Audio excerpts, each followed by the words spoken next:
All right, ladies and gentlemen, welcome back. Our session number 2 is called Smart Cities and New Frontiers in AI. We're going to explore the evolving relationship between the United Kingdom and the Middle East in an era defined by artificial intelligence, digital transformation, and smart infrastructure. To moderate that panel, we have the pleasure of having the CEO at INCREMENTUM and former UK Trade Commissioner to the Middle East. Please welcome to the stage, Simon PENNEY. Great. Well, thank you very much indeed. Like many of you, I'm sure, I'm actually here for my 4th Arab-British Summit, and it's really exciting to be back and seeing so many friends and so many people here today for what I hope will be the best session that you will witness and hear today. So, look, first and foremost, good morning and welcome to the session on the transformative power of AI and digital innovation across the Middle East. From smart city developments and cutting-edge real estate tech to advanced trade digitization and AI in education, the region is fast becoming a hub for digital disruption. Governments and businesses alike are investing heavily in technologies like 3D printing, AI-driven data analytics, and connected infrastructure to future-proof their economies and drive diversification. As we navigate this digital shift, critical questions emerge. How can AI accelerate sustainable urban development? What role does technology play in reshaping real estate investment and trade? And how do we protect data and ensure digital inclusion, especially in education? Today's expert panel will help us unpack these issues, drawing on regional success stories and highlighting the policy, innovation, and investment trends that are redefining the economic landscape in the Middle East. I have an amazing panel to talk us through these issues. What I am going to do is I'm going to firstly introduce the panel members and ask them to give a short overview or a short presentation as appropriate. So let me start with Anthony Millard, who is on my immediate left, who is the chairman of Anthony Millard Consulting. Anthony, over to you. Thank you very much indeed.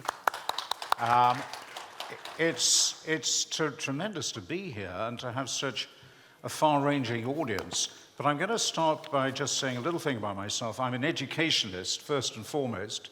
No apologies for that. But I also am a great believer in trade, in friendship, in connecting people. And that takes us, obviously, straight into AI. I'm just going to start with a comment right from the beginning. The opening session talked greatly about challenges, geopolitical, environmental, and the digital revolution which is affecting us.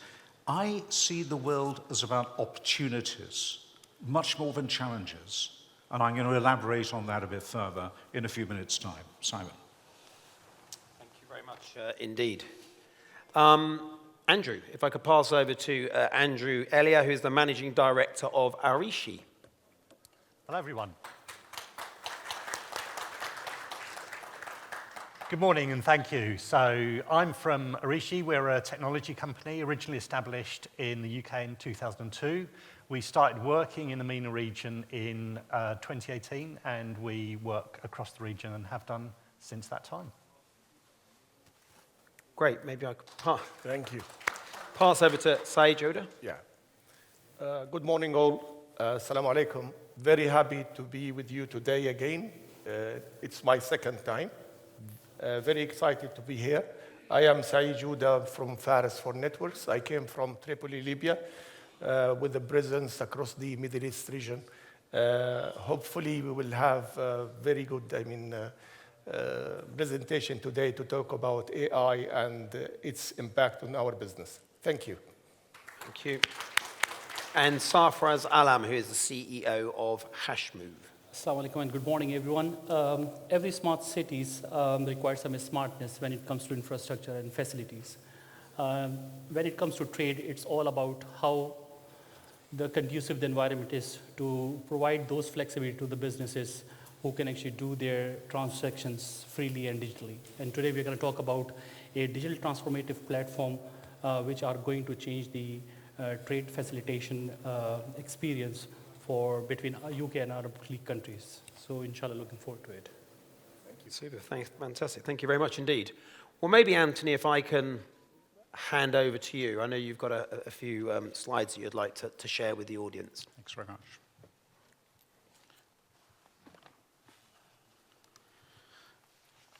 Well, Your Excellencies, ladies and gentlemen, I'm going to start with two towns. The town where I set out from this morning, which is Corinium. It's actually called Cirencester these days. The Romans founded Corinium in 465. And Neom, which is the city of the future, or one of the cities of the future. Which is the smart town? Which is the smart town? I'm posing that as a question to you because, golly, the Romans had it sewn up. They really did. In 465, there was underfloor central heating, there were public baths, there were theaters, there was a planned town. If you look at that, at the photograph on the right-hand side, that is Cirencester as it was nearly 2,000 years ago. And the population was 20,000. Guess what the population is today? Anybody have a go? 20,000 today. It hasn't changed. And the town plan hasn't changed that much either. So extraordinary. How smart is Cirencester? Well, it was pretty smart 2,000 years ago. Neom is going to be incredibly smart. And the reason for that is that it is a very, very smart design which has gone into it. So what does smart mean as far as cities are concerned? I think it means, firstly, that it is based on a knowledge hub-based economy. I can't help being a former headmaster. I love teaching, and everything comes back to education. And Neom and smart cities worldwide, Singapore is a great example, owe their foundations to having education right at the heart of them. They're pre-planned and they're integrated. They're future-proofed. They're EDI stemmed. Golly, that's a bit of a tongue twister.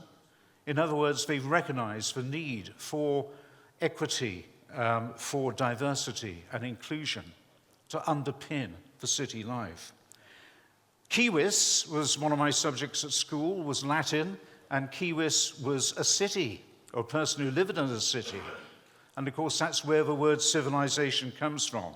And by that, I mean shared values and culture. Now, an apology. The UK Town Planning Act of 1947, we don't have any experts on that. I can't imagine why we should, but it is one of the main pieces of legislation in British political history. It came in that post-war Labour government, which set up state education, the NHS, the welfare state. And what it did was to really say, you can't just build a town anywhere in exactly the way you want to. It's got to be planned. And town planning in the UK really got underway in 1947. And I know that other systems have also taken it forward. So on to AI. What can AI do? It can do anything, and it can do nothing. In the wrong hands, it can be very dangerous. But what it can do is to replace human endeavor for systematic and administrative tasks in the flash of an eye. There are whole swathes of jobs which are just going to disappear. I was talking to my dentist the other day. He's a very bright guy, and he was telling me that there won't be many dentists left because so much of dentistry can be AI controlled. Is anybody here an accountant? There must be hundreds of you. One hand up. I don't believe that. I think there must be dozens of you. I'm sorry, there ain't any future jobs for accountants that I can see, at least of the conventional accountants. And we're going to see an enormous amount of the job market taken out.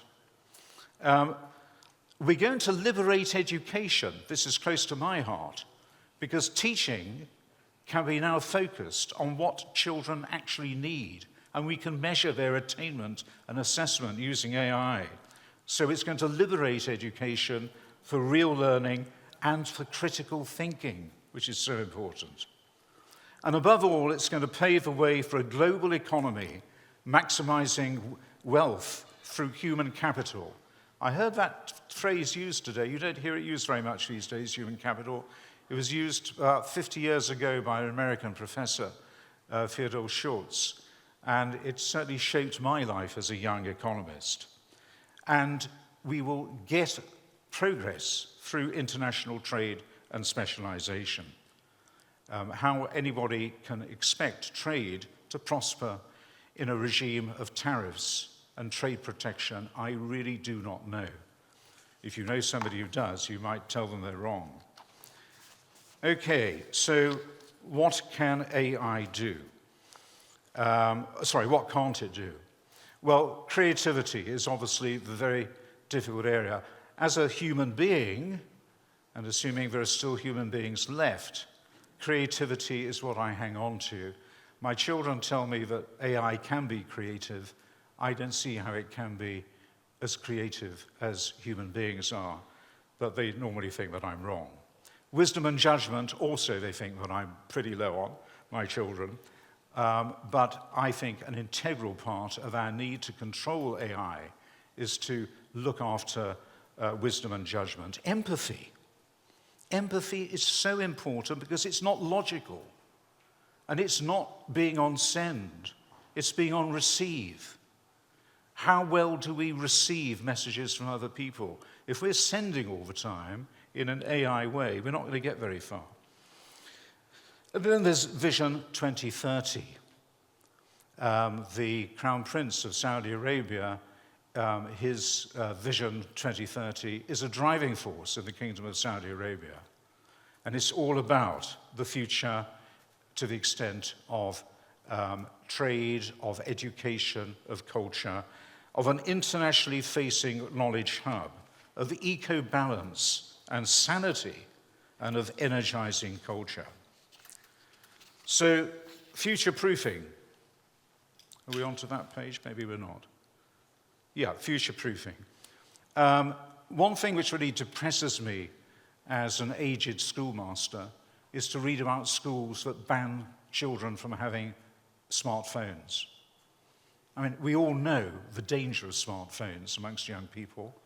I can see my grandchildren spending far too many hours a day on them.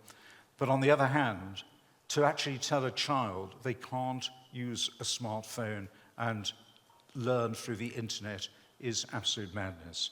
So we embrace it. We don't defend against it. We embrace it and we protect it and use it for our safe ends. I hope we're going to preserve and value classical education and knowledge. AI is no substitute for the past knowledge. I hope we're going to love smart cities, but also remember that most of the world live in villages, and those villages can exist inside cities, and they're smaller scale, they're more personal. And I hope we're going to seek new frontiers, but value the past. So that's me speaking as a historian, as a schoolmaster, as a grandfather. Now it's time to hand over to somebody who knows much more than me.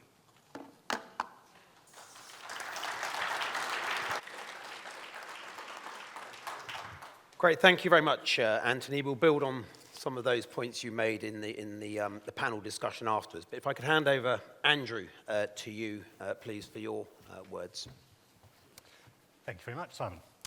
Okay, so following on from what Simon introduced to, there was quite a shopping list of things, 3D printing and that sort of thing, but what I really want to do is boil it down to the foundational elements that bring digitalization into modern business. So the sort of components that we see as the base of these are starting with something like cloud computing. Cloud computing is everywhere. Everyone's talking about what Google and Amazon are doing at the moment. And why exactly have we had that shift? It's because we have the ability to have access to much more computing power, but without all the effort in maintenance and basically setting up that infrastructure. People can spin up their infrastructure, they can do what they need, and they can do it without having all of the effort involved in doing that. So that sort of commoditization of it is very important to be able to move digitalization on. Internet of Things, IoT. So what that enables you to do is to have technology that will actively monitor, machinery or water systems or something like that, and be able to give you more direct access to diagnostic information, be able to replace components in machines before they fail, and when you're looking to have more eyes on the sort of operations that you're running. Artificial intelligence. Everyone's going to be talking about artificial intelligence today. It's been going on for many, many years, and we've been doing it for about 9 years at least before it was such a buzzword. But it does have a value, and it is important, and if you can cut through a lot of the hysteria and the hype, there is a value to be provided for enabling digitalization. 5G cellular networks, 5G and beyond, I should say, 5G plus I've put here.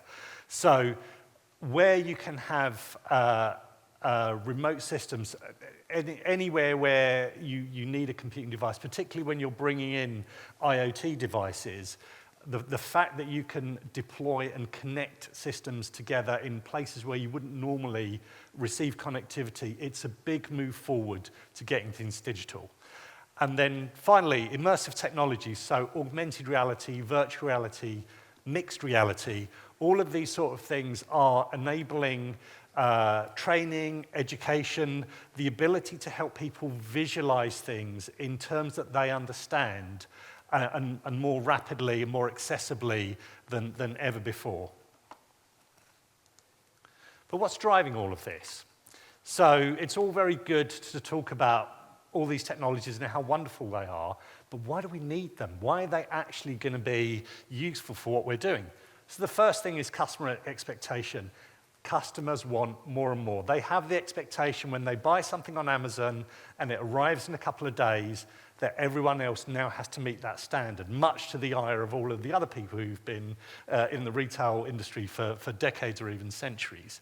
And that obviously increases competition. So as that bar keeps being raised, other people have to keep meeting that new standard, and anyone who doesn't risks becoming less relevant. So that has to happen.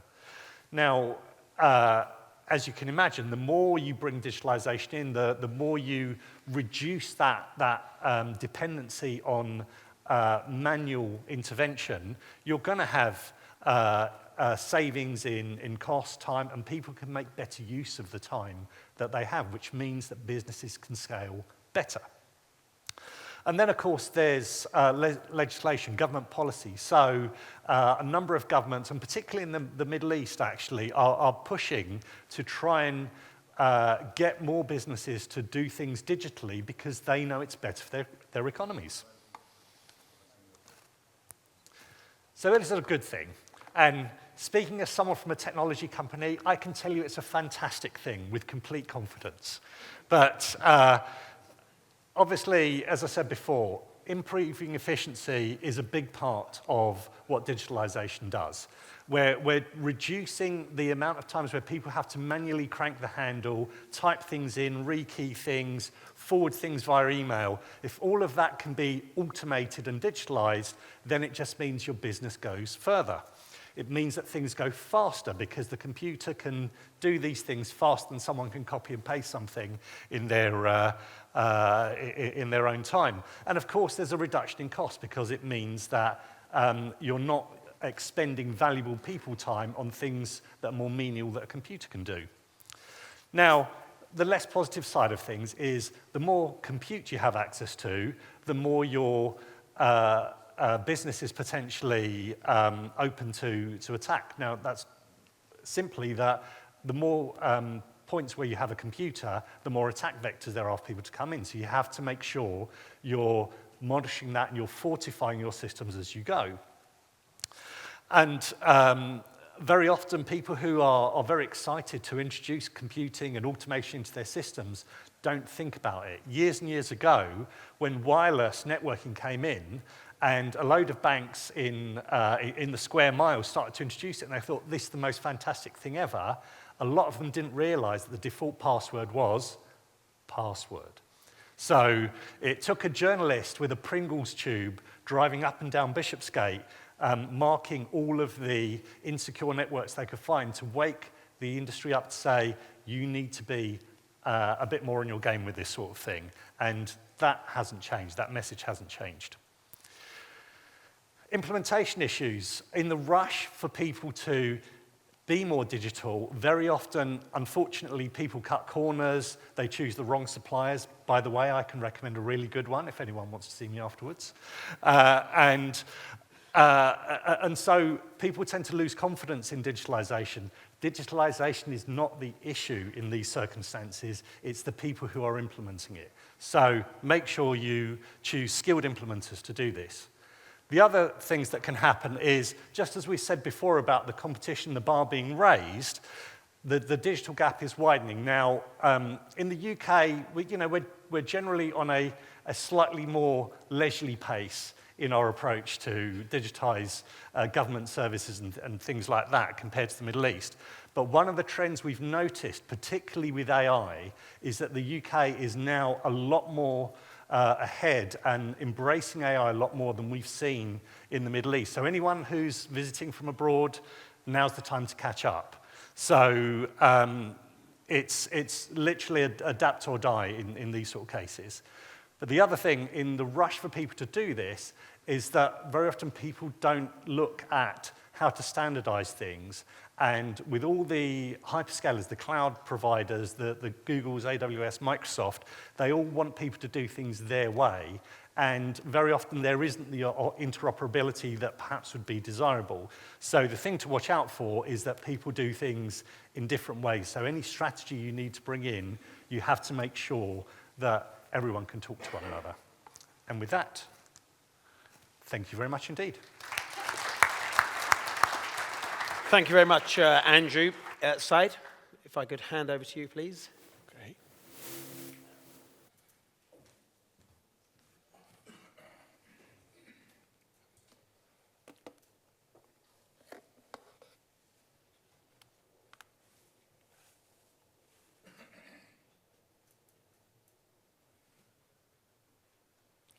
Good morning, everybody.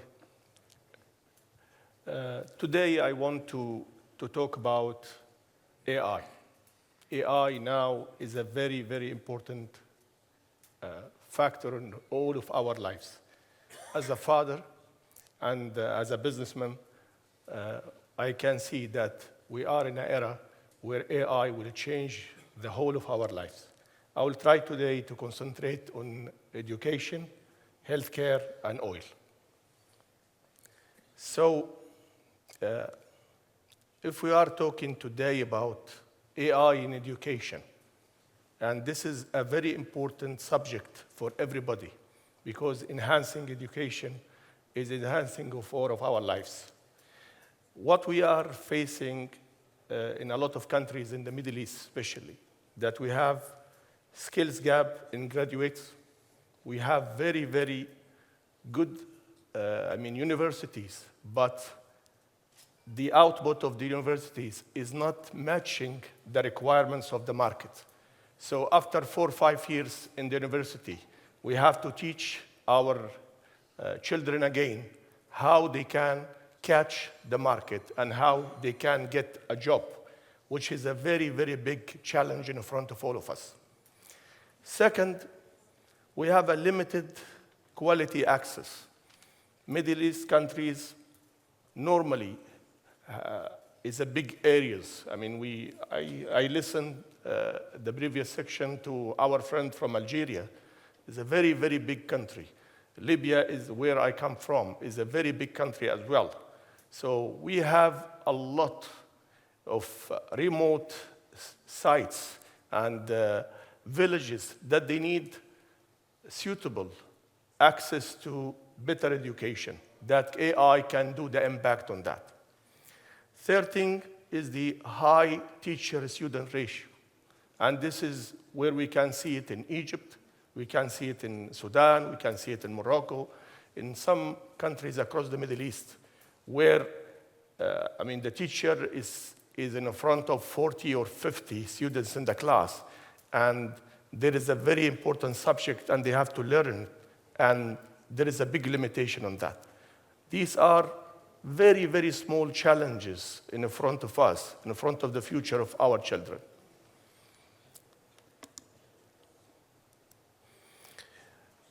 So we draft a solution that it's a general ideas that we may use to have better education. We can do a personalization for learning, like AI tutors adapt to each student's space, creating customized learning paths. Not all of our children have the same capabilities and abilities to learn. AI is giving us a very wide range of freedom to create some very important programs that can suit the capability of each student or each group of students, which is not, available before with the normal traditional teaching methods. Second is the accessible education, where online platforms provide AI-driven Arabic-English content, enhancing different topics learning access. I want here to talk about my experience, my children's experience, when they have exams or some difficult topics in physics, maths, whatever, and they go to the internet trying to find somebody who's giving this subject on YouTube or whatever. What we are trying to do and what we are planning to do in the near future is to use the AI to create such online topics in the accent of every country that can allow the student to understand these subjects, these difficult subjects on time, and maybe repeat it until he gets the right information. Third thing is the teacher support, where AI automates grading, tracks progress, and identifies students who need help. And this is a very important challenge that we face. All of us, or most of us, studies in traditional schools, where the teacher has his experience studying a subject, and he wants to explain it to the students. Whenever now the students have iPhones, iPads, laptops, YouTube, all of these attractive to them, and the teacher is no more attracted for them to understand. We need to help and support teachers with AI to get more attraction from our children and try to understand more and more in the school, and also to enhance the capabilities of the teachers themselves.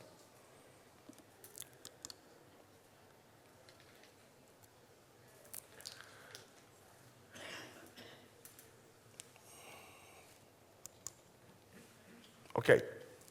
The same challenges that we are facing in education is even more when we talk about healthcare that we need to provide for our peoples.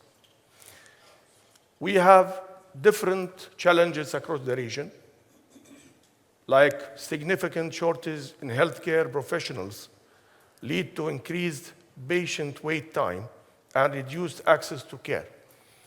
And this is something that we can see in a lot of countries, that they may have large amount of doctors, but we are talking now about the quality of the medical service and support. AI can make a big change in this. We have also the challenge of long wait times. Patients are facing longer wait times for appointments, affecting their overall healthcare experience and outcomes. This is something that we can see from the United States to China. And really, AI can improve that significantly. We have also increasing rates of illness, like diabetes, heart disease, put additional strain on healthcare resources.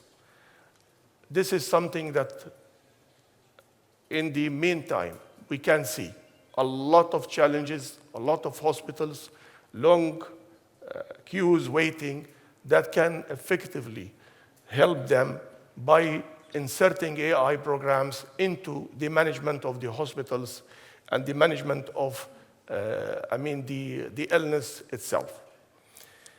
High healthcare costs, of course, escalating healthcare costs, challenges. This will lead to a lot of pressure on people who need this support.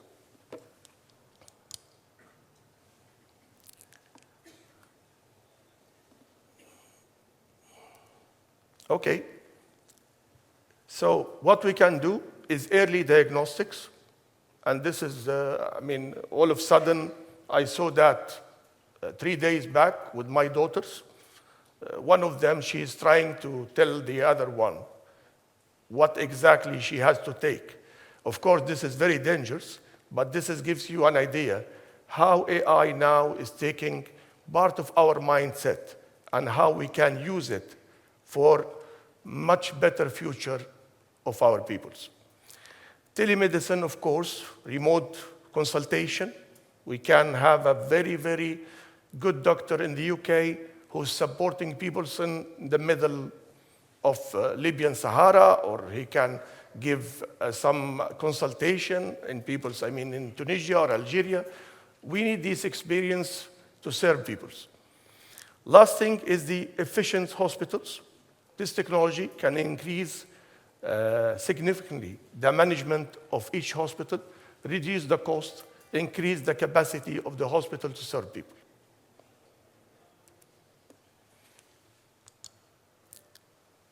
I want also to talk here about AI in clean energy. I came from the School of Oil and Gas. I spent 25 years working for oil and gas companies across the region. But in the last 2 decades, clean energy became a very important part of our life. Using AI can be a key factor to increase using clean energy in our life, supporting the investment in this. We are talking about now high energy demands everywhere. Current energy systems heavily dependent on oil, of course, on oil and gas, and there is a lot of problems about pollution and others using these old fuel sources. We need smarter neural energy management, solar and wind energy, and this is required advanced AI to optimize the generation and storage. Third thing is the waste of water and electricity resources in the urban areas experience significant water and electrical losses.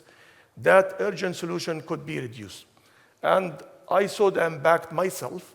In the first, part today, Mr. Shakib from Algeria, he spoke about how solar energy is impacting the economy there. And I saw another success stories also from Morocco. And we are starting our way in Libya as well.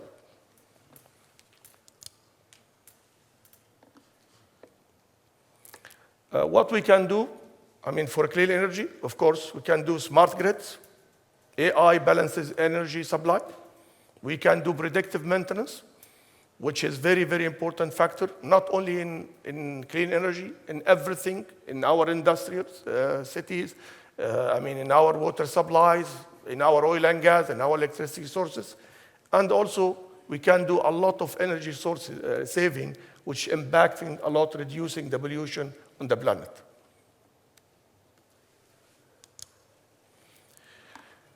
I want to talk now about UK Arab World AI Corporation.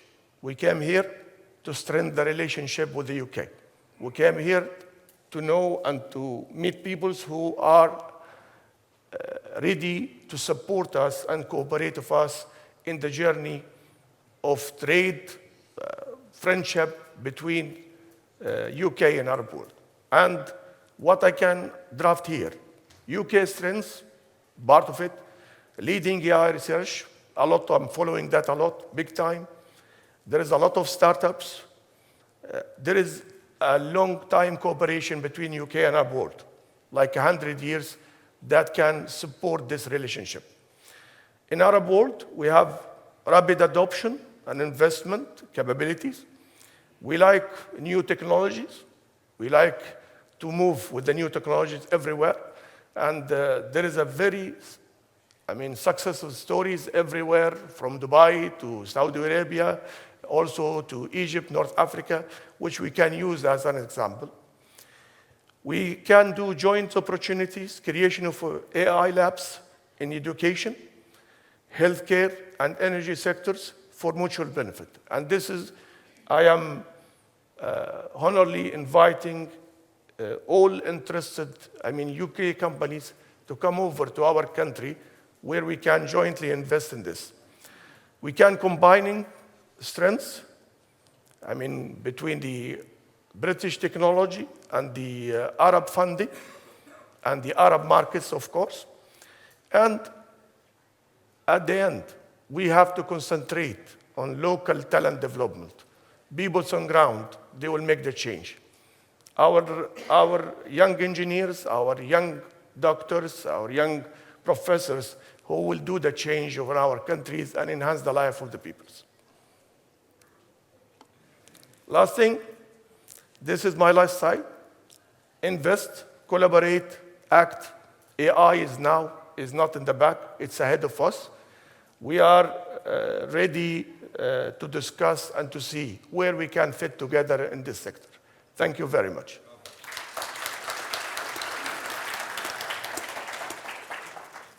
Thank you, SAIED. SARFARAZ, if I could hand over to you, please. Thank you. Thank you. Your Excellencies, ladies and gentlemen, good afternoon. It is an honor to be here and discuss some very smart technologies which are supposed to create a real impact in the society. My name is SARFARAZ. I'm the group CEO and co-founder of a technology company called HASHMOVE, which is creating a huge revolution in terms of providing a complete digitalization when it comes to global logistics and its connectivity. I've been hearing my colleagues here in the previous session, and many have actually discussed about the smartness and smart technological need. But a smart city cannot be a smarter city unless it has an ability to provide a platform for its trade to grow. And many companies who are now these days looking to actually progress, taking the help of those technologies, cannot progress so well until the regulators and the regulatory frameworks are conducive enough for them to actually give a platform which can help them accelerate their growth. I have a small package for you to see. This is the kind of initiative which we have started with the help of Arab British Chamber and London Studies Centre last year. The idea was to basically give a platform which can actually help businesses to be able to reduce the complete dependency on the middlemen when it comes to actually do the trade between their countries to the relevant countries in Arab nations. Imagine if you decide to basically have a growth of your business in Middle East.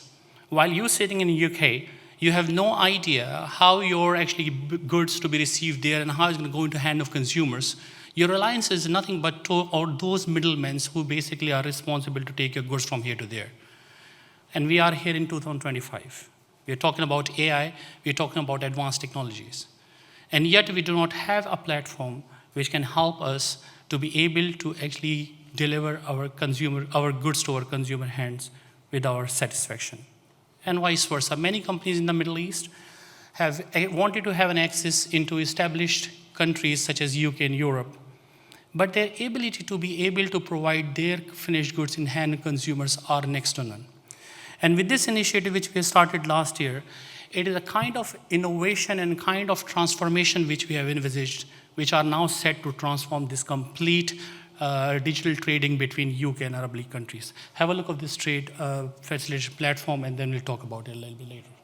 The historical tapestry of trade relations between the United Kingdom and the Arab League countries is rich and enduring, spanning epochs and characterized by a vibrant exchange of goods, ideas, and cultural influences. Data from the Department of Transport indicates a surge in trade volume to over 21.56 million tons, with more than 1.62 million TEUs shipped from major UK ports to Arab countries. Forecasts indicate a promising annual growth rate of 3 to 8% in the years ahead. To sustain and enhance this economic momentum, digitalization is deemed essential, aiming to remove trade barriers and streamline processes. Hence, the concept of a trade facilitation platform has emerged through collaborative efforts between ABCC, HASHMOVE, and LSC, offering comprehensive solutions to global traders. The forthcoming trade facilitation platform encompasses essential modules designed to optimize various aspects of international trade. Digital and real-time trade documentation, for instance, simplifies paperwork by enabling electronic submission and processing of trade documents, enhancing efficiency while minimizing errors. Cargo search and booking facilities streamline the process of locating available shipping options across sea, air, and ground transportation, facilitating timely bookings and real-time tracking. Additionally, TFPs provide real-time warehousing services in the Middle East and the United Kingdom, allowing traders to seamlessly find and hire storage facilities, along with other value-added services like marine cargo, pre- and post-inspection of goods quality, and custom clearance. Collectively, these modules empower traders to navigate the entire trade process with confidence and ease. By consolidating these functionalities into a unified platform, TFPs promote transparency, reduce costs, and facilitate smoother trade transactions, ultimately fostering economic growth and nurturing trust among trading partners. Recognizing the immense opportunity at hand, we extend a warm invitation to all stakeholders to join this burgeoning trend. It's a trend poised to become the norm in the coming months and years, serving as a trusted conduit to elevate trade and commerce between your respective countries and the UK, and vice versa. Thank you. So imagine a platform which can help businesses to grow, a platform which can facilitate a complete digitalization of the documentation which is required for import and exporting.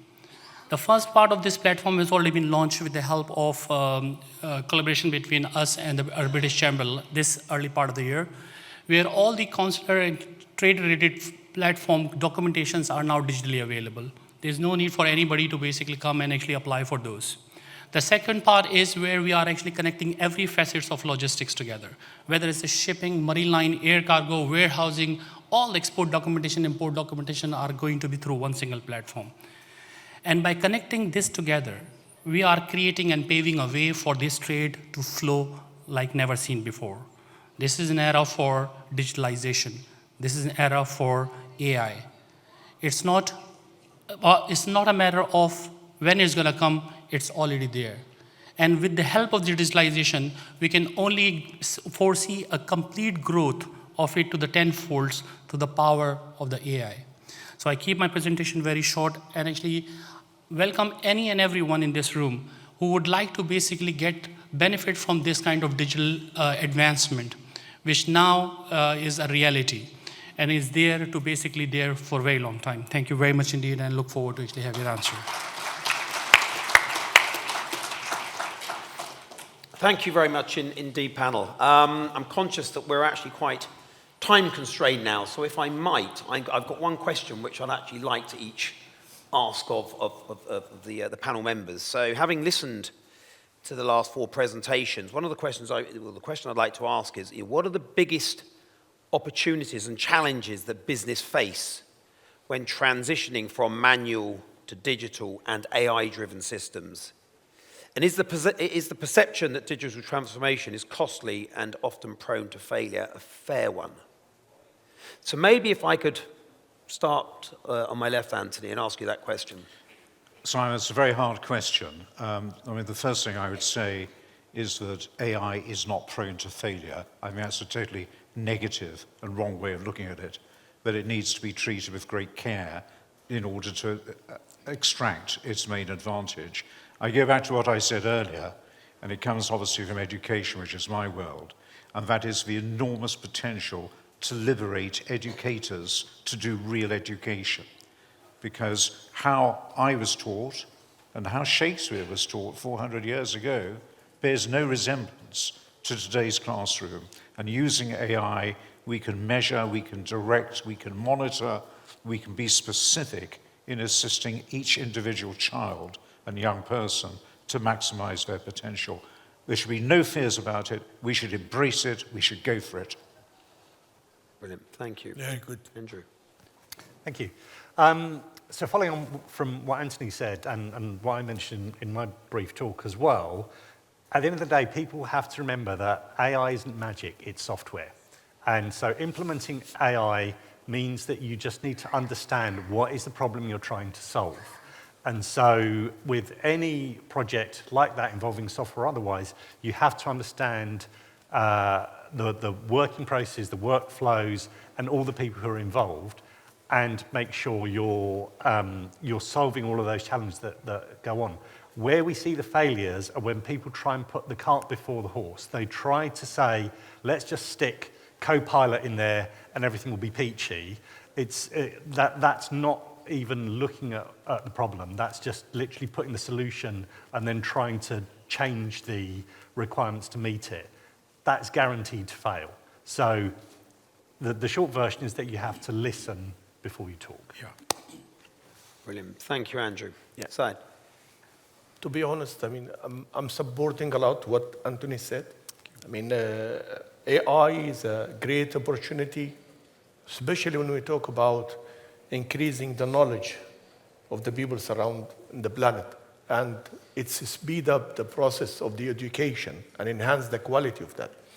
Also, I'm supporting Andrew a lot when he talked that we need to study the needs of the organizations and to understand the workflow before implementing AI. Otherwise, it will be like a fight between the old school and the new technology, and that leads to big failure.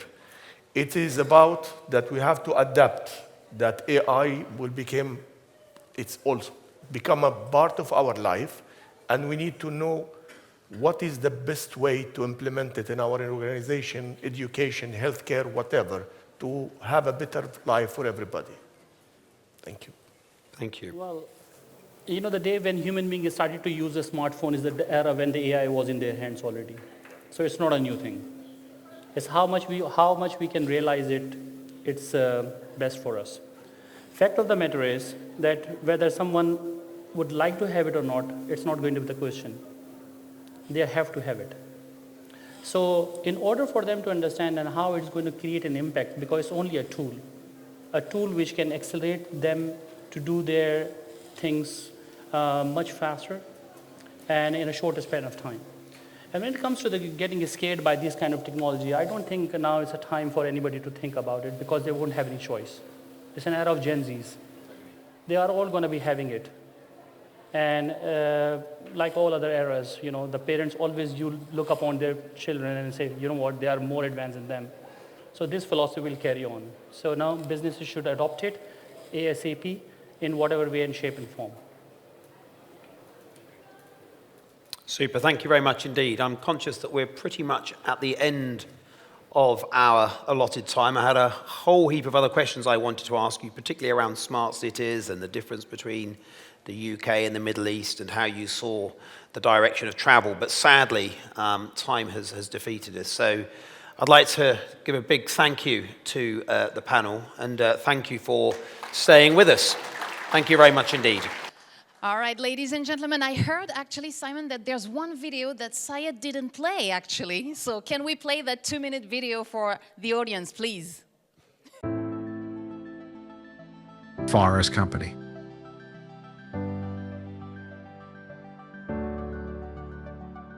SARFARAZ IT is a trusted technology systems pioneer in introducing innovative solutions to the MENA market. Our partnerships, services, and products have expanded to include the digital solutions your business needs, including the finest hardware to technical consulting. We manage your IT strategy under our reliable guidance and experience, handling every detail from network design and cybersecurity to the infrastructure modernization and technology procurement. Why FAIRS? FAIRS can also provide a complete range of solutions, services, and capabilities tailored to your specific business and industry requirements. We can help improve user experience, revenue growth, cost management, risk mitigation, and operational efficiency. Data center. Keep your data safe with the help of our enterprise data center services. We construct the house to safely and dependable keep your data, guaranteeing fast access. We collaborate with you to meet your needs and offer knowledgeable direction as we go to help you revolutionize your company. In order to satisfy your needs and build data centers with operational efficiency in mind, we embrace continual improvement and innovative technology. You can boost your IT infrastructure scalability and flexibility while ensuring a smooth move, constant availability and security, and limited downtime. We are your reliable partner to maximize your investment.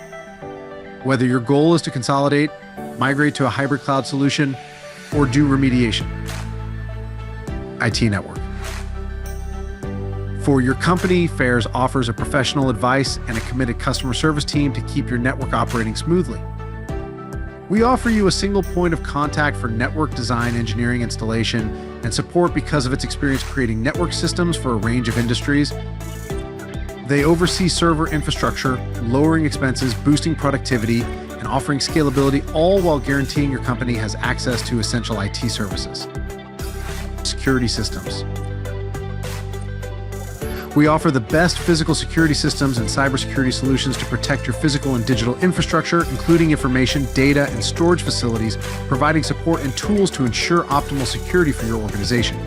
FAIRS also offers cybersecurity solutions, protecting your business from network threats like malware, viruses, hackers, and DDoS attacks. Their solutions consider your entire IT ecosystem and end users to safeguard data from unauthorized entry and avoid catastrophe. They offer network, endpoint, gateway, firewalls, data access control, administrative action, security risk assessment, cybersecurity consulting, and data recovery services. In addition, FAIRS offers auxiliary software, mobile banking, Islamic banking, and core banking software solutions for financial institutions. They have experienced implementers of its dedicated FlexCube platform for financial enterprises. Accelerate your digital transformation with FAIRS innovation.